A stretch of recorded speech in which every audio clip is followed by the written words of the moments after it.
950만 명에 달하는 2차 베이비 부머 세대가 이제 본격적으로 은퇴를 맞이하고 있습니다. 사실 누구나 내가 은퇴할 때쯤엔 뭔가 달라져 있겠지라고 한 번쯤은 막연하게 생각합니다.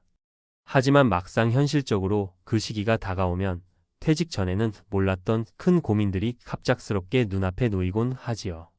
경제적 부담부터 건강, 정서적 안정, 새로운 삶의 목표 설정 등 한두 가지가 아니라 여러 가지 과제가 동시에 터져 나오기 마련입니다. 그래서일까요?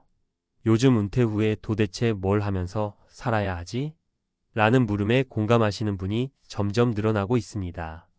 어느 날 아침 눈을 떴는데 더 이상 회사로 출근할 일이 없다고 상상해보면 어떨까요? 처음에는 드디어 긴 휴가가 시작되는구나 라는 해방감을 느낄 수도 있습니다. 그러나 그 기분은 생각보다 오래가지 않습니다. 경제적인 측면에서 고정적인 월급이 끊겨버린다는 사실은 여러모로 불안감을 증폭시킵니다. 게다가 꽉 짜인 일정에 맞춰 움직였던 일하는 삶의 패턴이 한순간에 없어지다 보니 나의 가치가 어디서 찾아질까 하는 정체성 고민도 함께 밀려오지요. 특히 2차 베이비 부머 세대의 경우 한국의 경제가 급성장하던 시기를 거의 전부 경험하면서 하나라도 더 벌어야 한다, 바쁘게 살아야 한다는 사고방식에 크게 익숙해졌다는 특징이 있습니다. 이런 분들이 은퇴 후 새로운 삶의 방식을 찾지 못하면 심리적으로도 꽤 큰 어려움에 부딪히곤 합니다. 오늘은 이처럼 본격적인 은퇴 시기를 마주한 분들을 위해 은퇴 후 삶에 대해 조금 더 현실적으로 이야기해 보려 합니다. 많은 분들이 불확실한 미래를 두려워하시는데 오히려 지금부터 하나씩 준비해 나가면 언제든 길은 열려 있습니다. 무엇보다 소득 절벽 앞에서 막연한 두려움을 갖기보다는 내가 앞으로 어떤 삶의 태도와 목표를 갖고 살 것인지 구체적으로 그려나가는 과정이 중요합니다. 실제 사례 3가지를 통해 조금 더 현실감 있고 구체적으로 이야기 나눠보겠습니다. 30년 넘게 직장 생활을 해온 김 씨의 사례. 김 씨 59세는 20대 초반부터 은행원으로 근무했습니다. 은퇴를 한두 해 앞두고 나서야 퇴직하면 뭘 하지? 라는 고민이 본격적으로 시작됐다고 하더군요. 평생 매일 아침 일정 시간에 출근해 지점 업무를 책임지고 야근도 마다하지 않았던 그였습니다. 직장은 거의 제2의 가족이었고 조직과 동료들 속에서 느꼈던 소속감이 컸죠. 그러다가 퇴직 후 수입이 끊기자 김 씨는 몹시 당황했습니다. 어느 정도 퇴직금과 개인연금이 있다고는 해도 과거처럼 넉넉하게 지낼 수 있는 수준은 아니었습니다. 게다가 가족과 시간을 보내는 즐거움도 잠시 점점 자신의 위치나 역할이 애매하게 느껴지기 시작했습니다. 예전에는 바쁘게 일하며 의욕적으로 살았는데 갑자기 시간이 넘쳐나다 보니 허무함이 커진 것이죠. 결국 김 씨는 몇 달 고민 끝에 소규모 창업을 결심했습니다. 주택가 인근에 작은 카페를 열었는데 처음부터 이익을 많이 내겠다는 마음보다는 내가 즐겁게 할 수 있고 사람들과 소통하는 일을 해보고 싶었다는 겁니다. 물론 카페 운영은 결코 쉬운 일이 아니었지만 고객과 대화를 나누고 서비스를 제공하는 과정이 꽤 보람차다고 합니다. 무엇보다 한 달에 얼마를 벌겠다는 목표보다는 내가 지금까지 못 느껴왔던 자유로운 하루를 설계하는 쪽으로 방향을 잡았던 게 큰 도움이 됐다고 하더군요. 이 사례에서 우리가 얻을 수 있는 교훈은 은퇴 후 새로운 일을 찾을 때 가장 중요한 건 내게 맞는 일인지부터 점검해보는 것입니다. 그리고 그 일은 꼭 대기업 취업, 큰 창업처럼 거창할 필요는 없습니다. 소득이 많고 적음을 떠나 내가 좋아하면서 지속할 수 있는 영역을 찾아보는 것이 훨씬 중요하다는 얘기죠. 이 50대 후반에 퇴직해 자녀와 사는 이 씨의 사례. 이 씨 57세는 곧 장성한 2 자녀와 함께 살고 있습니다. 남편과는 몇 년 전 애미커벌 디보스 원만한 합의 이혼을 했고 이후 오롯이 홀로 아이들을 뒷바라지해 왔습니다.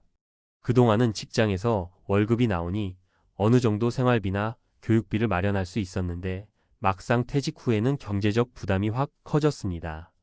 아이들도 취업 준비로 정신이 없는 상태였고 이 씨가 큰 비용을 지원해 주기에는 한계가 있었죠. 결국 이 씨는 시간제 아르바이트를 하며 생활비를 보탰습니다. 처음에는 당장 큰 수입을 벌어야 한다는 생각이 아니라 은퇴했어도 일하면서 활기차게 지내고 싶다는 바람이 강했습니다. 그런데 실제로 일을 해보니 분명 몸은 좀 힘들지만 내가 아직 사회에서 뭔가 기여할 수 있구나 하는 자부심도 느낄 수 있었다고 해요. 또 아이들과의 대화가 풍부해진 것도 부수적인 성과였습니다. 예전에는 직장일로 바쁘다 보니 자녀와 깊은 대화를 못했는데 이제는 아침에 함께 식사를 하거나 저녁에 일상을 나누면서 서로의 고민도 들어주고 더 가까워질 수 있었다고 합니다. 물론 수입 자체는 예전에 비해 크지 않을 수 있습니다. 하지만 이 씨는 금전적인 부유한 만큼 중요한 것은 내 삶이 지금 이 순간에도 계속 움직이고 있다는 실감이다라고 말합니다.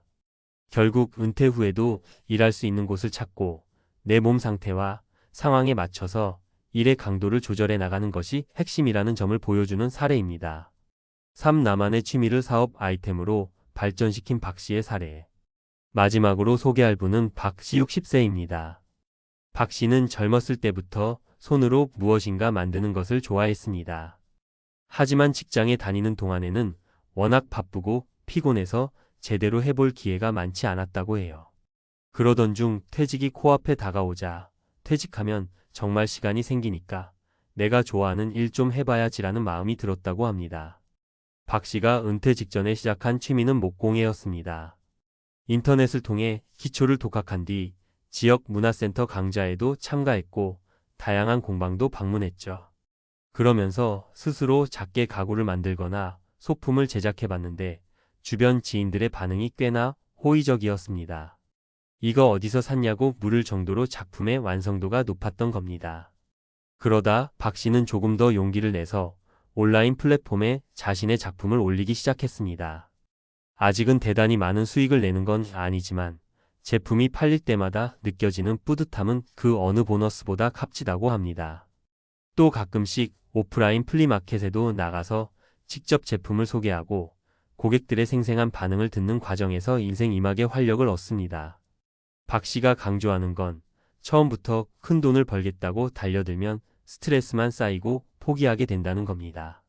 오히려 내가 애정하는 분야에 집중해서 작게 시작하고 그 과정을 즐기다 보면 그 자체로도 은퇴 후 삶에 큰 의미가 된다는 것이죠.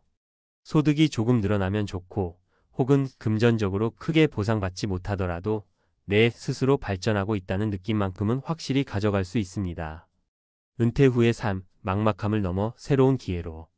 이렇게 살펴본 세 가지 사례는 2차 베이비 부머 세대가 은퇴 이후 겪을 수 있는 다양한 상황을 잘 보여줍니다. 첫째, 가장 큰 공포는 역시나 소득 감소입니다. 그런데 이런 상황을 완전히 피하기는 사실상 어려우므로 어떻게 하면 조금이라도 안정적 수입원을 마련하고 이왕이면 내가 흥미를 갖고 오래 지속할 수 있는 일을 찾을 것인지가 핵심 과제가 됩니다. 둘째, 일 자체를 예전처럼 파이팅 넘치게 해나가는 것이 힘들 수 있습니다. 체력적인 문제도 있고 세대 간의 기술 격차나 정보 격차도 존재하니까요. 하지만 우리 사회에는 50대, 60대라도 자신만의 전문성을 살리며 활동할 수 있는 분야가 제법 늘어나고 있습니다. 단기 강의, 컨설팅, 프리랜서 활동, 시간제 고용 등 다양한 형태로 시야를 넓혀볼 필요가 있습니다. 셋째, 은퇴 후 삶에서는 경제적 요인만큼 중요한 게 심리적 정서적 안정입니다. 내가 여기서 꼭 필요한 사람인가? 라는 느낌이 사라지면 우울감이나 소외감을 쉽게 겪을 수 있거든요. 그래서 가급적 새로운 인간관계를 맺고 사회적 교류를 지속할 수 있는 루트를 만들어두는 게 좋습니다. 봉사활동, 동호회, 취미 모임 같은 곳에 참여해보는 것도 큰 도움이 되지요. 결국 은퇴 이후엔 내가 정말 원하는 삶이 무엇인지 구체적인 질문을 던지고 답을 찾아 나가는 과정이 중요합니다. 지금부터라도 늦지 않았을까? 라는 불안이 들 수 있지만 오히려 그 시점에서부터 인생 2막, 3막이 활짝 열릴 수도 있다는 거죠. 너무 거창한 꿈을 처음부터 세우기보다는 하나씩 소소하게 시도해보고 작은 성취감을 쌓아가면서 자신감을 얻는 방식이 훨씬 현실적이고 지속 가능합니다. 무엇보다 과거의 경력과 노하우가 단절되지 않고 잘 이어질 수 있도록 혹은 전혀 다른 분야라도 새로운 나를 발견할 수 있도록 용기 내서 문을 두드려 보시기 바랍니다. 세상은 생각보다 다채롭고 그동안 직장 생활에 매여서 보지 못했던 기회가 곳곳에 숨어 있습니다. 나이 때문에 안 되겠지라는 편견을 내려놓고 혹시 기존에는 엄두도 안 냈던 새로운 공부나 도전을 해보는 건 어떨까요? 2차 베이비 부머, 그리고 이제 막 은퇴를 시작하시는 분들께 꼭 전해드리고 싶은 말이 있습니다. 은퇴는 끝이 아니라 어떻게 보면 또 다른 시작입니다. 미래에 대한 막막함과 불확실성도 있겠지만 그 속에서 내가 진정으로 즐기고 발전시킬 수 있는 무언가를 찾아보는 순간 은퇴 후의 삶은 훨씬 색다른 의미를 갖게 될 것입니다. 성실하게 살아온 지난 시간들을 인정하고 앞으로 나아갈 새로운 길을 설계해 보세요. 분명히 소득 절벽 앞에서도 버텨낼 수 있는 지혜와 용기가 있으리라 믿습니다. 그 여정에 때론 어려움이 있겠지만 결국 중요한 건 내가 지금 이 순간을 어떻게 가꿀 것인가입니다. 어제까지는 직장에서 열심히 일하던 내가 오늘은 또 다른 방식으로 의미를 만들어 갈 수 있습니다. 혼자서 막막하다면 가족, 친구, 지역 커뮤니티의 도움을 청하고 전문가의 조언을 구하는 것도 망설이지 마세요. 충분히 고민하고 행동으로 옮기다 보면 은퇴 후 삶이 결코 내리막길만은 아니라는 사실을 깨닫게 되실 겁니다. 스스로의 가치를 믿고 그동안 쌓아온 노하우와 열정을 바탕으로 인생의 새로운 장을 힘차게 시작해 보시기를 응원합니다.